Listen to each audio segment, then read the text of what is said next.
최근 한국과는 방산산업으로 긴밀하게 연결되어 있고 또 러시아와 가깝다 보니 관심도가 더욱 높아지고 있는 폴란드에 대해 다루어 볼 텐데요. 폴란드도 꽤나 분열되어 있다는 사실을 알고 계신가요? 남북이 아닌 동서로 말이죠. 지도로 보시는 게 가장 명확할 것 같은데 이는 2021년 기준 주거용 아파트 내부에 화장실이 있는 비율을 나타낸 지도입니다. 보시는 것처럼 서부 지역은 대부분 화장실이 가정 내에 있는 반면 동부 지역은 옅은 색으로 화장실이 없는 비율이 꽤나 높죠. 다만 여기서 오해를 하시면 안 되는 게 화장실이 아예 없다는 게 아니라 주거 공간 내부에 없다는 것입니다. 예를 들면 아파트 층별 공용 화장실이 있는 경우에도 화장실이 없는 통계로 잡힌다는 것이죠. 자, 이번엔 또 다른 통계를 볼 텐데요. 2020년 폴란드 대선 결과를 보아도 동과 서의 차이가 명확하게 나타납니다. 결과적으로는 동부 사람들이 투표한 보수 성향의 안제이 두다가 대통령 재선에 성공하여 현재까지 재임 중이죠. 또 2023년 총선 결과를 보아도 동과 서의 정치적 성향의 차이가 매우 명확하게 나타나는데요. 동쪽은 보수 성향의 여당, 서쪽은 진보와 중도 성향의 야당이 많이 차지했고 이번 총선에선 반대로 친EU인 범야권이 승리를 했습니다. 자, 그리고 여기에 아주 오래된 폴란드 지역의 국경을 대입해볼까요? 유럽에선 수많은 전쟁, 또 영토와 민족의 변화가 있었는데 폴란드는 유럽 한가운데 있다 보니 더욱 그랬고 부침이 심한 국가 중 하나였죠. 1795년부터 1918년까지 대부분의 시간 동안 폴란드는 지도상에서 사라졌고 러시아, 오스트리아, 프로이센이 현재의 폴란드를 구성하는 땅을 지배하거나 상당히 큰 영향력을 미쳤는데 이 당시 이들 제국이 차지한 지역의 지도를 대입해보면 꽤나 현재에 분리된 폴란드의 지역 특성과 맞아떨어지죠. 크게는 현재의 독일로 이어진 서쪽의 프로이센과 동쪽의 오스트리아, 러시아 지역이 동서로 구분되는 것으로 보이죠. 이렇게 중세시대의 국경이 현대까지 영향을 미치게 된 이유를 알기 위해 역사를 잠시 볼 텐데요. 중세시기 폴란드는 폴란드, 리투아니아 연방으로 상당히 막강한 세력이었고 한때 유럽에서 가장 큰 영토를 가질 만큼 특히 동유럽 쪽에서의 영향력은 상당했었는데요. 근대로 넘어오며 어려움에 처하게 됩니다. 주변의 프로이센이나 러시아 제국의 경우 정치, 산업 등 전반적 부분에서 근대화를 해나갔는데 폴란드의 경우 귀족의 힘이 워낙 막강했다 보니 근대화의 흐름에서 뒤처지게 되고 이로 인한 차이는 군사적 부분에서도 나타나게 되죠. 1500년대부터 폴란드에서 가장 유명한 정예 부대는 역사상 최강의 기병 부대 중 하나이기도 한 날개 장식을 단 것으로도 유명한 윙드 후사르라고 하는 부대였는데요. 한때 엄청난 위용을 자랑했던 이들도 근대화 시기 이후 화약 무기 앞에선 속수무책이었죠. 결국 폴란드는 프로이센, 러시아, 오스트리아의 공격을 받아 1795년 지도에서 완전히 사라지게 됩니다. 이때 오늘날까지도 영향을 주고 있는 이 국경이 만들어진 것이죠. 그리고 이어진 1800년대 이 지역 개발의 역사가 현재의 폴란드에 큰 영향을 주었는데요. 폴란드 서쪽을 차지한 프로이센은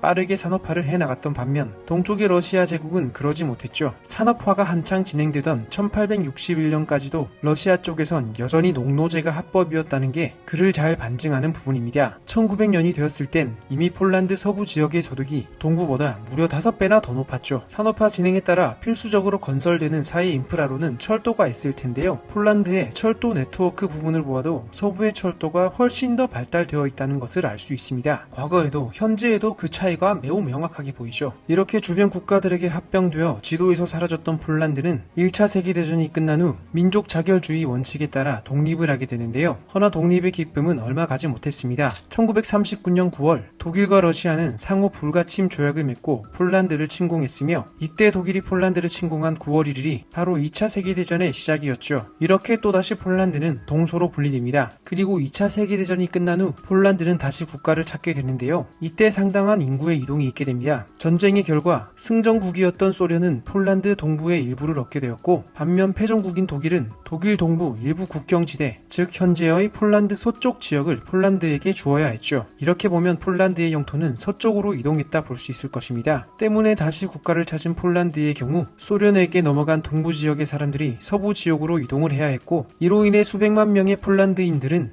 과거 독일의 땅이었던 폴란드 서쪽 지역에 정착해야 했습니다. 이 새로운 폴란드 영토의 정착민과 주민들은 전쟁의 폐허로부터 국가를 재건하고 강력한 국가 건설의 기반을 마련하기 위해 현대화, 개방성, 혁신, 기업가 정신 등과 같은 가치를 추구했죠. 또 대체적으로 새로운 개척자들은 아무래도 개방적이고 도전적인 문화나 성향을 가지는 경우가 많잖아요. 또 지리적으로 주변 국가들의 환경에서도 영향을 받은 게 동쪽의 경우 과거엔 소련, 현재는 러시아와 가깝고 서쪽은 개방적이고 그리고 보다 자유주의적인 성향이 강한 EU 국가들과 가깝습니다. 그리고 서쪽 국경과 마주한 국가는 바로 유럽에서도 가장 부유하다 볼 수 있는 독일이죠. 때문에 경제 대국인 독일과 훨씬 쉽고 저렴한 비용으로 무역을 할 수 있고 산업화도 더 빨리 진행되어 많은 일자리를 창출할 수 있었기에 서쪽이 더욱 발전해 갔던 것이죠. 반면 동부는 계속해서 전통을 중시하는 문화와 함께 종교적으로도 가톨릭의 중심지이기도 했고 통계적으로도 동부 지역의 교회 출석률이 더욱 높은 것으로 나타났는데요. 이런 흐름들이 이어져 동부는 보다 보수적으로 서부는 보다 진보적으로 되어간 것이죠. 이렇게 오랜 세월이 흐르다 보니 실제로 정치적, 사회적 분열이 관찰되기 시작한 것입니다. 또 이런 분리는 인구의 특성에도 영향을 주는데요.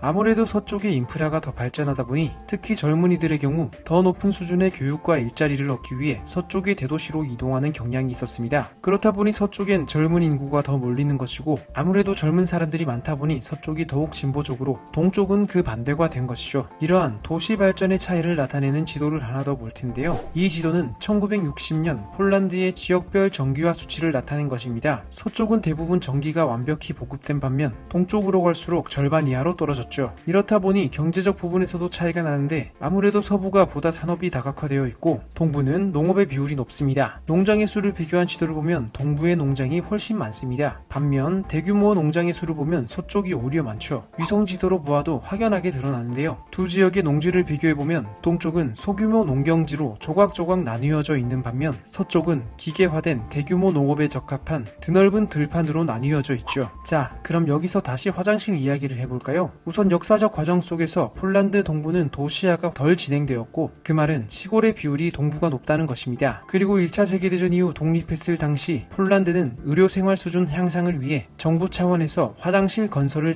장려했는데 하수 시스템이 없었던 동부의 시골에선 외부의 화장실을 지을 수밖에 없었습니다. 또 우리나라도 그랬지만 폴란드도 마찬가지로 시골에서는 화장실을 외부에 짓는 것이 일반적인 형태이기도 했죠. 또한 과거 폴란드 정부 차원에서 만든 사회주택의 경우 층당 공용 화장실을 갖춘 경우도 꽤나 있었는데 이런 형태가 아무래도 건설 비용이 적게 들고 건물을 유지 관리하기에도 용이했죠. 그리고 통계에 안 잡히는 경우도 있는데 시골 지역 특정 건물들의 경우 가정 내 화장실이 있긴 하나 정부 차원에서 관리하는 하수망에 연결하지 않고 자체적인 정화조를 쓰는 경우도 있는데 이런 경우엔 정부의 세금을 내지 않으며 또 통계적으로도 가정 내부에 화장실이 없는 것으로 잡히는 것이죠. 아무튼 공식적 통계를 본다면 분명 폴란드 동부는 내부에 화장실이 없고 공용 화장실을 쓰거나 외부에 화장실이 있는 비율이 서부보다 훨씬 높다 보시면 되겠습니다. 그리고 그 지역 구분이 놀랍게도 과거의 국경과 매우 일치하는 것이죠. 이렇게 폴란드는 오래된 국경에 따라 보이지 않는 사회적, 정치적 장벽이 존재하는 것은 분명한 것 같습니다. 얼마나 큰 동서의 차이냐면 폴란드에서 널리 인정되는 비공식적 용어로 서부 지역을 폴란드 A, 동부 지역은 폴란드 B라고 칭할 정도죠. 허나 이런 차이들도 점차적으로 줄어들고는 있지만 전통적으로 꽤나 분열된 양상을 보여왔다라는 부분을 이해하시고 폴란드란 국가를 바라보시면 좋을 것 같네요. 영상이 세상을 바라보는데 도움되셨길 바랍니다. 시청 감사합니다.